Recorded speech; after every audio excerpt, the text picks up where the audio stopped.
வணக்கம், welcome back to freedom Tamil channel. நான் உங்களோட சனாராம். ஸ்டாக் மார்க்கெட் சீரீஸோட பார்ட் 3க்கு நான் உங்களை வரவேற்கிறேன். பார்ட் 1ல ஸ்டாக் மார்க்கெட்னா என்ன, எதனால கம்பெனி ஸ்டாக் மார்க்கெட்குள்ள போறாங்க, NSE BSEனா என்ன, நிஃப்டி சென்செக்ஸ்னா என்ன, ஒரு கம்பெனி ஸ்டாக் மார்க்கெட்குள்ள போறதுக்கு என்ன பண்ணணும், இந்த மாதிரியான விஷயங்களை பார்த்தோம். பார்ட் 2ல டெர்மினாலஜிஸ், அதாவது ஸ்டாக் மார்க்கெட்ல யூஸ் செய்யப்படுற சொற்கள் என்ன என்ன அப்படின்றத பார்த்து தெரிஞ்சுக்கிட்டோம். ஸோ பார்ட் 3 ஆன இதில் நம்ம என்ன பார்க்க போறோம்னா, ஸ்டாக் மார்க்கெட்ல கரெக்டான கம்பெனிஸ் எப்படி செலக்ட் பண்றது. ஏன்னா 7000+ கம்பெனிஸ் லிஸ்ட்ல இருக்கு.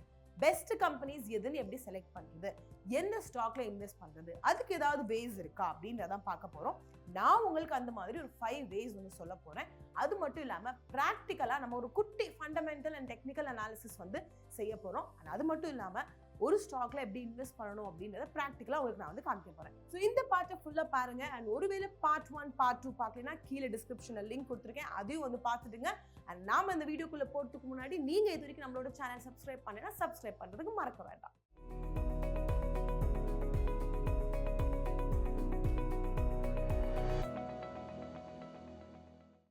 நீங்க வாங்கணும்னு நினைக்கிற இந்த ஷேர் கரெக்டான ஷேரா, நீங்க இன்வெஸ்ட் பண்ணணும்னு நினைக்கிற அந்த கம்பெனி அது ஒரு பெஸ்ட் கம்பெனியான்றதை எப்படி தெரிஞ்சுக்கலாம்? ஃபர்ஸ்ட் வே என்ன அப்படின்னு பார்த்தோம்னா, நீங்க வாங்கணும்னு நினைக்கிற இந்த ஷேருக்கு ஃபியூச்சர் இருக்கான்னு பார்க்கணும். அதாவது நாம வந்துட்டு ரொம்ப வருஷத்துக்கு முன்னாடி ஒரு ஷேர் வாங்கியிருக்கோம்னு வச்சுக்கோம். அந்த ஷேரோட இப்ப வேல்யூ இன்க்ரீஸ் ஆகணும்னா என்ன நடந்திருக்கணும்? அந்த கம்பெனி நல்லா பெர்ஃபார்ம் பண்ணியிருந்திருக்கணும், அந்த கம்பெனிக்கு ப்ராஃபிட் கிடைச்சிருக்கணும், அந்த கம்பெனியோட ப்ராடக்ட்டுக்கோ சர்வீஸுக்கோ டிமாண்ட் இருக்கணும், மார்க்கெட்ல ஒரு இடம் இருக்கணும். ஸோ நாம வந்துட்டு இந்த மாதிரி இல்லாம ஒருவேளை பெர்ஃபார்மன்ஸ் கம்மியா கொடுக்கக்கூடிய கம்பெனியோட ஷேரை வாங்கியிருந்தோம்னா நமக்கு லாஸ். கரெக்டா? ஸோ இப்போ நம்ம ஒரு ஷேர் வாங்கணும்னா என்ன யோசிக்கணும்? ஓகே, நான் 2022ல ஷேர் வாங்க போறேன். நான் இன்வெஸ்ட் பண்ற இந்த கம்பெனியோட ப்ராடக்ட்டுக்கு சர்வீஸ்க்கு ஃபியூச்சர்ல, அதாவது மேபி ஒரு 10 வருஷம் கழிச்சோ, 20 வருஷம் கழிச்சோ, 30 வருஷம் கழிச்சோ டிமாண்ட் இருக்குமா, இந்த ப்ராடக்ட்டுக்கோ சர்வீஸுக்கோ மார்க்கெட்ல இடம் இருக்குமா அப்படின்றத பார்க்கணும். சிம்பிளான ஒரு விஷயம் தான். இப்போ நான் ஒரு எக்ஸாம்பிள் சொல்றேன். க்ரூட் ஆயில் அப்படின்ற ஒரு விஷயம் உலகத்துல குறைஞ்சிட்டே வந்துருக்கு. ஸோ பெட்ரோல் டீசல் அப்படின்றது கொஞ்சம் சேலஞ்சிங்கான ஒரு விஷயமா வந்து மாறலாம் ஃபியூச்சர்ல கிடைக்கிறதுக்கு. ஸோ எதோட டிமாண்ட் கூடும்? இவி ஸ்டாக்ஸ். ஸோ நம்ம இவி ஸ்டாக்ஸ் இப்போ எடுத்தோம்னா, அதாவது எலக்ட்ரிக் வெஹிக்கிளோட ஸ்டாக்ஸ் இப்போ எடுத்தோம்னா, கார் ஆகட்டும், லாரி ஆகட்டும், பஸ் ஆகட்டும், இதோட டிமாண்ட் இன் ஃபியூச்சர் கூடும். ஏன்னா மக்கள் இதை யூஸ் பண்ண ஆரம்பிச்சிருக்காங்க. ஏன்னா பெட்ரோலுக்கும் டீசலுக்கும் டிமாண்ட் கம்மியாயிடுச்சு. ஸோ நீங்க ஒரு ஷேர் வாங்குறப்போ மேக் ஷுவர் அதுக்கு ஃபியூச்சர் இருக்குன்னு. அது எந்த சர்வீஸ் ஆகட்டும், எந்த ப்ராடக்ட் ஆகட்டும், எந்த கம்பெனியோட நீங்க வாங்குறீங்களோ அவங்களோட அந்த சர்வீஸையும் ப்ராடக்ட்டையும் யூஸ் பண்றதுக்கு மக்கள் ஃபியூச்சர்ல விரும்புவாங்களா? சிம்பிளா ஒரு ஸ்டேட்மெண்ட் சொல்லணும்னா, இப்போ நம்ம வாங்கக்கூடிய ஷேருக்கு ஃபியூச்சர்ல வேல்யூ இருக்கணும். இருந்துச்சுன்னா உங்களோட ஷேர் பிரைஸ் கூடும், நீங்க ப்ராஃபிட் பார்ப்பீங்க.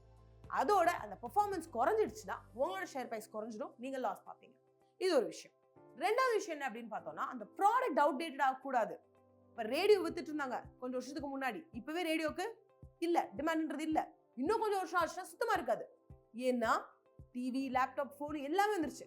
இப்போ நம்ம ரேடியோ எத்தனை பேர் யூஸ் பண்றோம்? பழைய ரேடியோ எப்பயாவது வாங்கினது வீட்டில் இருந்துச்சுன்னா ஓகே, புதுசா ரேடியோ வாங்கணும் அப்படின்னு சொல்லி வாங்குறோமா? இல்ல. ஸோ அந்த ரேடியோ உருவாக்குற கம்பெனியில இன்வெஸ்ட் பண்ணியிருந்தாங்கன்னா கொஞ்சம் வருஷத்துக்கு முன்னாடி, இப்போ அவங்களுக்கு லாஸ். புரியுதா நான் சொல்றது? ஸோ நீங்க என்ன பண்ணணும்? ஒரு ஷேர் வாங்குறீங்கன்னா அந்த கம்பெனியோட ப்ராடக்டோ சர்வீஸோ ஃபியூச்சர்ல இருக்குமா, மக்கள் அதை உபயோகப்படுத்துவாங்களா, எந்த கம்பெனி ப்ராஃபிட் பார்க்குமா அப்படின்றத ஃபோர்ஸி பண்ணணும். அது நம்மளால கண்டிப்பாக பண்ண முடியும். அதை பண்ணதுக்கு அப்புறம் ஓகே நான் அந்த கம்பெனி செலக்ட் பண்ணேன்னு சொல்லி செலக்ட் பண்ணலாம். இது வந்து ஒரு வே. ஸோ ஃபர்ஸ்ட் வே என்ன? நாம இன்வெஸ்ட் பண்ற இந்த கம்பெனியோட ப்ராடக்ட்டுக்கோ சர்வீஸுக்கோ ஃபியூச்சர்ல டிமாண்ட் இருக்குமா, மார்க்கெட்ல இடம் இருக்குமான்னு பார்க்கணும். ஃபர்ஸ்ட் வே. ரெண்டாவது வே என்ன அப்படின்னு பார்த்தோம்னா, நம்ம செலக்ட் பண்ண இந்த கம்பெனிக்கு ஈக்விட்டிக்கு டெட் ஜீரோவா வந்து இருக்கணும். ஓகே, எப்படி ஜீரோவான்றதை கண்டுபிடிக்கிறது? அதை நான் உங்களுக்கு இப்போ ஒரு ஸ்க்ரீன் ரெக்கார்டிங் மூலியமா காமிக்கிறேன், பாருங்க.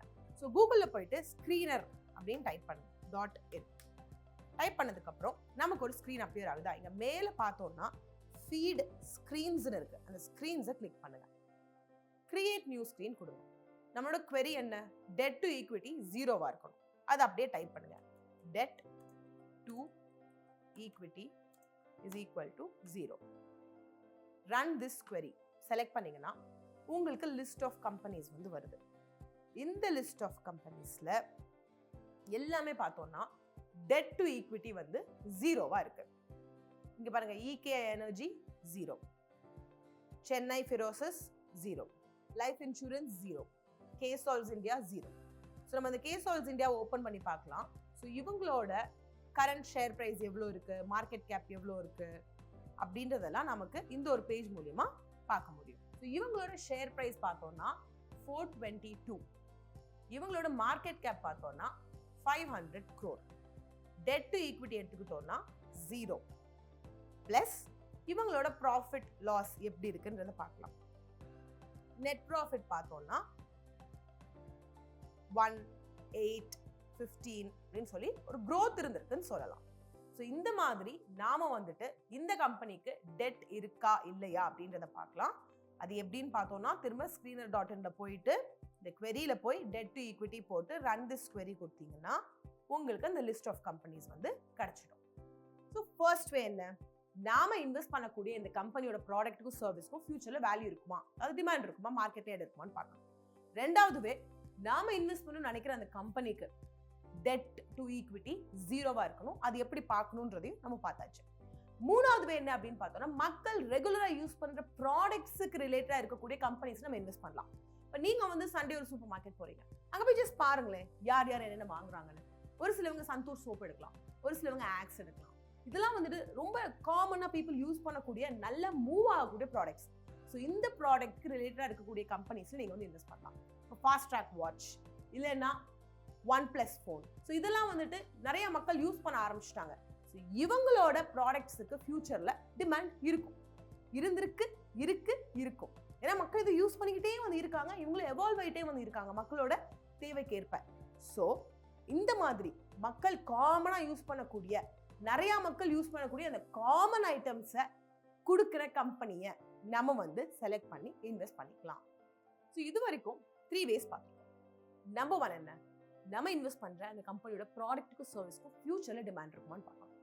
ரெண்டாவது என்ன, அந்த கம்பெனியோட டெட் டு ஈக்விட்டி 0வான்னு பார்க்கலாம்.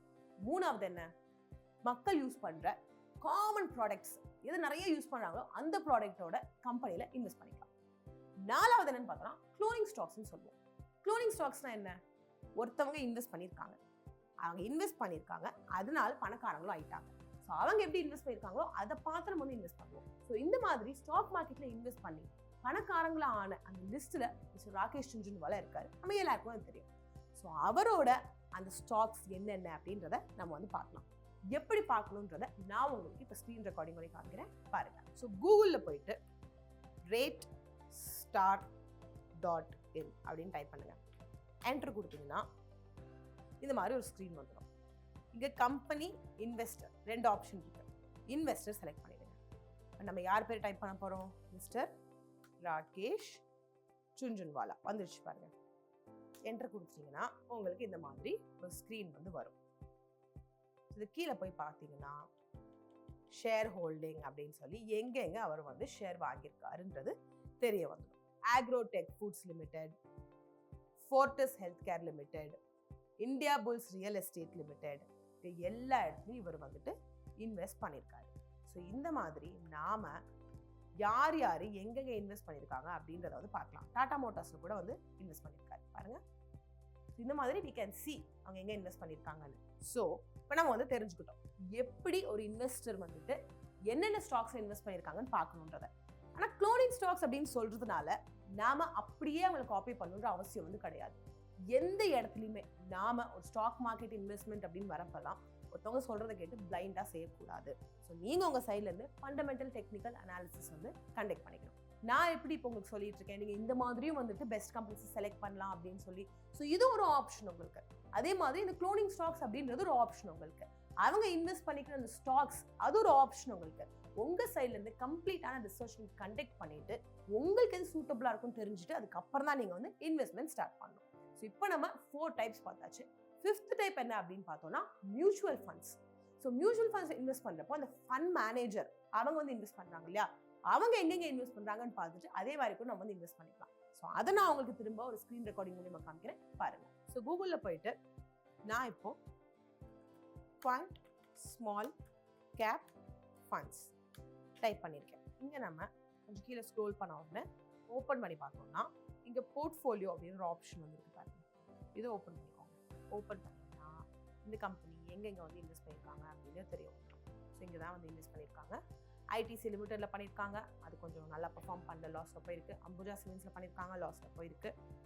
அதுவே ஆர்பிஎல் பேங்க் எடுத்துக்கிட்டோம், ஹெச்எஃப்சிஎல் லிமிடெட் எடுத்துக்கிட்டோம்னா இதெல்லாம் ப்ராஃபிட்ல வந்து போயிருக்கு. ஸோ இந்த மாதிரி நாம மியூச்சுவல் ஃபண்ட்ஸில் நம்ம இன்வெஸ்ட் பண்ணுறப்போ அந்த ஃபண்ட் மேனேஜர்ஸ் எங்கே இன்வெஸ்ட் பண்ணுறாங்க அப்படின்றது கூட நம்மளால கண்டுபிடிக்க முடியும். ஸோ இவங்களோட ரிட்டர்ன்ஸ் என்னென்னு பார்க்கலாம். ஜஸ்ட் ஒரு 1 year 2 year என்னென்ன இருக்குது அப்படின்றத பார்க்கலாம். ஸோ 1 year எடுத்துக்கிட்டீங்க அப்படின்னா உங்களுக்கு 11.83% ஆனுவலைஸ் ரிட்டர்ன்ஸ் வந்து கிடச்சிருக்கு. 2 year எடுத்துக்கிட்டோம்னா 50.05% ஆனுவலைஸ் ரிட்டர்ன்ஸ் வந்து கிடச்சிருக்கு. ஸோ இது வரைக்கும் 5 ways வந்து பார்த்துருக்கோம். நாம எப்படி கரெக்டான ஒரு கம்பெனியை செலக்ட் பண்ணி அதில் இன்வெஸ்ட் பண்றது, அது என்னென்ன வேஸ் அப்படின்றத திரும்ப நான் உங்ககிட்ட ஒரு தடவை சொல்றேன். நம்பர் 1 என்ன அப்படின்னு பார்த்தோம்னா, நாம இன்வெஸ்ட் பண்ற இந்த கம்பெனியோட சர்வீஸ்க்கோ ப்ராடக்ட்க்கோ ஃபியூச்சர்ல டிமாண்ட் இருக்குமான்னு பார்க்கணும். 2வது டெட் டு ஈக்விட்டி 0வா இருக்கணும் அந்த கம்பெனியோட. 3வது மக்கள் காமனா யூஸ் பண்ற, நிறைய யூஸ் பண்ற அந்த ப்ராடக்ட்டுக்கு ரிலேட்டடா இருக்கக்கூடிய கம்பெனில இன்வெஸ்ட் பண்ணலாம். 4வது க்ளோனிங் ஸ்டாக்ஸ்னா என்ன அப்படின்றத பார்த்தோம். 5வது மியூச்சுவல் ஃபண்ட்ஸோட அந்த ஃபண்ட் மேனேஜர் இன்வெஸ்ட் பண்றதை வச்சு நாமளும் இன்வெஸ்ட் பண்ணலாம் அப்படின்னு நான் வந்து சொன்னேன். இது எல்லாமே வந்துட்டு ஆப்ஷன்ஸ் தான். நீங்க உங்க சைட்ல இருந்து எப்பயுமே ஃபண்டமெண்டல் டெக்னிக்கல் அனாலிசிஸ் கண்டக்ட் பண்ணணும். அதுக்கப்புறம் தான் நீங்க உங்க இன்வெஸ்ட்மெண்ட்டை டிசைட் பண்ணி இங்க நான் இன்வெஸ்ட் பண்றேன் அப்படின்னு சொல்லிட்டு இன்வெஸ்ட் பண்ற ஸ்டார்ட் பண்ணணும். ஸோ நான் உங்களுக்கு இப்போ ஒரு சின்ன இன்ட்ரோ வந்து கொடுக்க போறேன். ஃபண்டமெண்டல் டெக்னிக்கல் அனாலிசிஸ் பத்தி ப்ராக்டிக்கலி நம்ம வந்து பார்க்க போறோம். இதை டீட்டெயில்டா நான் பின்னாடி வரக்கூடிய மாடியூல்ஸ்ல கவர் பண்ணிருக்கேன். நீங்க அந்த மாடியூல்ஸ் எல்லாத்தையும் வந்து பாருங்க.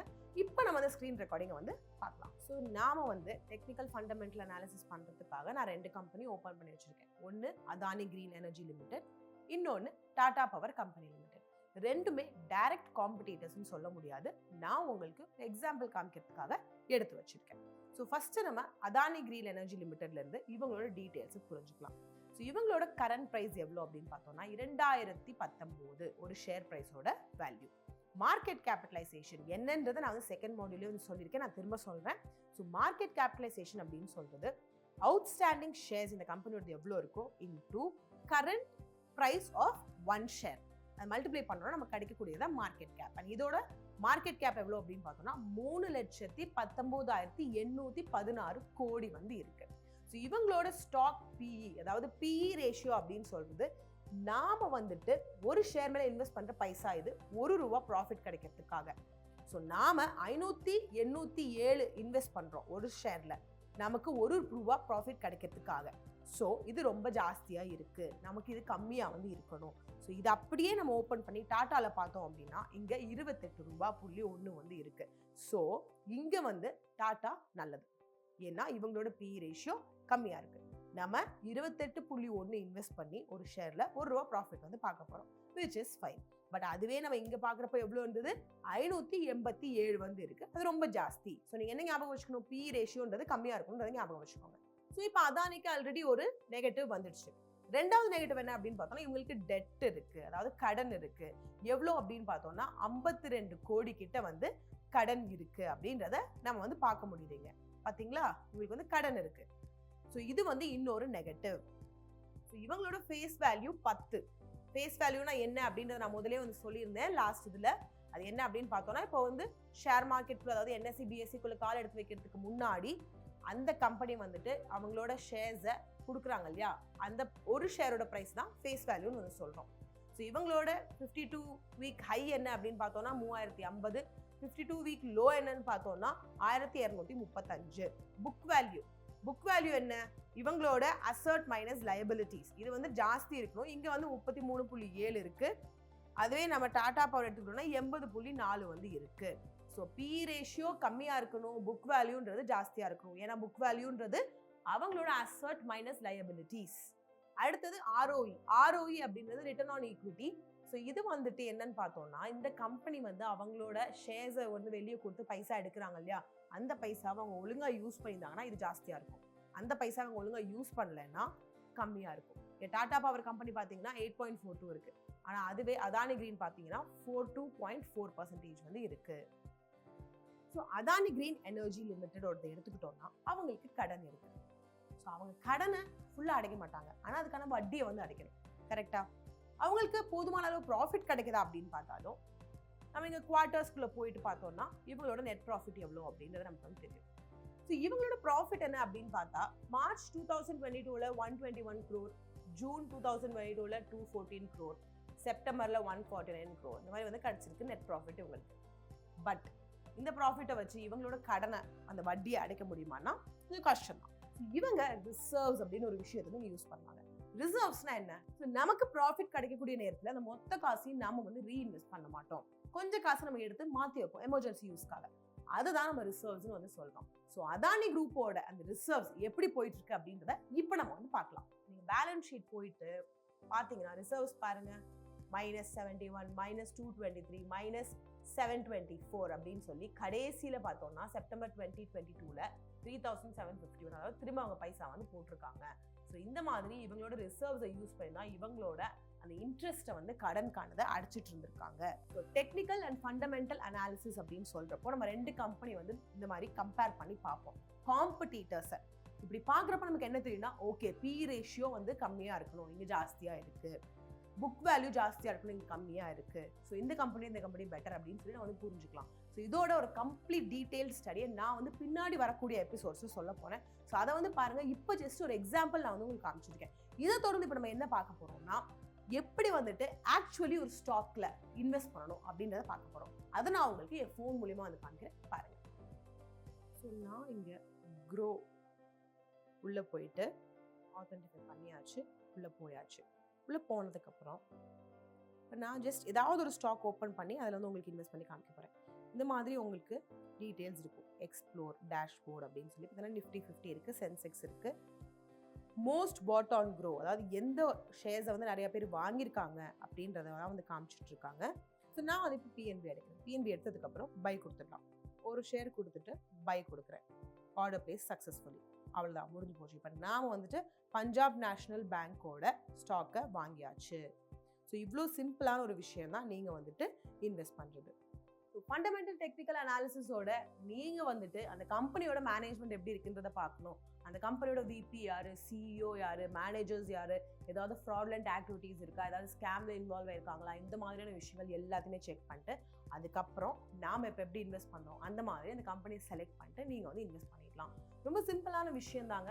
நாம் வந்துட்டு கம்ப்ளீட் நாலேஜ் அதில் வந்து வச்சுருந்தோம்னா போதும். ஒரு சின்ன எக்ஸாம்பிள் கொடுக்குறேன். நாம் வந்து கரெக்டான கம்பெனியில் இன்வெஸ்ட் பண்ணிட்டோம்னா, பஜாஜ் ஃபினான்ஸ் 2002ல் 6 ரூபாய்க்கு ஒரு ஷேர் வந்து கொடுத்துட்டு இருந்தாங்க. இப்போ பார்த்தோம் அப்படின்னா 6745 வந்து இருக்கு அவங்களோட current 1 share price value. So இதுலேருந்து என்ன தெரியுது, கரெக்டாக நம்ம வந்துட்டு ஒரு கம்பெனியை செலக்ட் பண்ணி இன்வெஸ்ட் பண்ணோம்னா ஃபியூச்சரில் நம்ம எக்கச்சக்கமான காசை வந்து பார்க்கலாம். ஆனால் இதை பற்றின கம்ப்ளீட் நாலேஜ் இல்லாமல் நம்ம ஒருவேளை குதிச்சிட்டோம்னா அந்த இடத்துல நம்மளால காசு வந்து எடுக்க முடியாது, இருக்கிற காசு இழந்துட நேரிடும் அப்படின்னு சொல்லி நான் இந்த வீடியோ முடிக்கிறேன். ஸோ இந்த வீடியோ நம்ம என்னென்ன பார்த்துருக்கோம் திரும்ப ஒரு தடவை சொல்லிடுவேன். 5 வழி வந்து பார்த்துருக்கோம், 5 ways. எதுக்கு அப்படின்னு பார்த்தோம்னா கரெக்டான ஒரு கம்பெனியை செலக்ட் பண்ணி அதை இன்வெஸ்ட் பண்ணுறதுக்கு. என்னென்ன வேஸ்? ஃபர்ஸ்ட் வே என்ன அப்படின்னு பார்த்தோம்னா, நாம வாங்கின கம்பெனியோட ப்ராடக்ட்டுக்கோ சர்வீஸ்க்கோ ஃபியூச்சரில் வேல்யூ இருக்குமான்றது யோசிக்கணும். We should foresee. ரெண்டாவது என்ன பார்த்தோம்னா, டெட் டு ஈக்விட்டி இந்த கம்பெனியோட 0 பார்க்கணும். மூணாவது, மக்கள் நிறைய யூஸ் பண்ணக்கூடிய ப்ராடக்ட்ஸ்க்கு ரிலேட்டடாக இருக்கக்கூடிய கம்பெனியை நம்ம வந்து இன்வெஸ்ட் பண்ணிக்கலாம். நாலாவது, க்ளோனிங் ஸ்டாக்ஸ் யூஸ் பண்ணலாம். அஞ்சாவது, மியூச்சுவல் ஃபண்ட்ஸோட ஃபண்ட் மேனேஜர் எங்கே இன்வெஸ்ட் பண்ணியிருக்காரோ அதை யூஸ் பண்ணி, அந்த ஒரு ரெஃபரன்ஸை யூஸ் பண்ணி நம்ம வந்து இன்வெஸ்ட் பண்ணலாம். அதுக்கப்புறம் நம்ம ஃபண்டமெண்டல் டெக்னிக்கல் அனாலிசிஸ் எப்படி பண்ணணும் அப்படின்றதோட சின்ன இன்ட்ரோ வந்து பார்த்துருக்கோம். அண்ட் அது மட்டும் இல்லாமல் எப்படி இன்வெஸ்ட் பண்ணணும் அப்படின்றத நான் உங்களுக்கு ப்ராக்டிக்கலாக வந்து சொல்லியிருக்கேன். அண்ட் என்னென்ன விஷயங்களை கன்சிடர் பண்ணணும், இது எல்லாத்தையும் தவிர அந்த கம்பெனியோட மேனேஜ்மெண்ட் எப்படி இருக்குது, அவங்களோட ரெப்புடேஷன் எப்படி இருக்குன்றதை கன்சிடர் பண்ணணும். இதை வந்துட்டு சொல்லி நான் இந்த வீடியோ முடிக்க போனேன். நீங்கள் ஒரு பார்ட் A, பார்ட் B, அதாவது பார்ட் 1, பார்ட் 2 நீங்கள் பார்க்கலன்னா கீழே டிஸ்கிரிப்ஷனில் லிங்க் கொடுத்துருக்கேன், கிளிக் பண்ணி பார்த்துருங்க. இது பார்ட் 3, இது இப்போ முடிவுக்கு வந்துடுச்சு. நெக்ஸ்ட் பார்ட்டில் நான் உங்களை திரும்ப மீட் பண்ணுறேன். அது வரைக்கும் நீங்கள் ஒரு நல்லா பார்த்துக்கோங்க. நன்றி, வணக்கம்.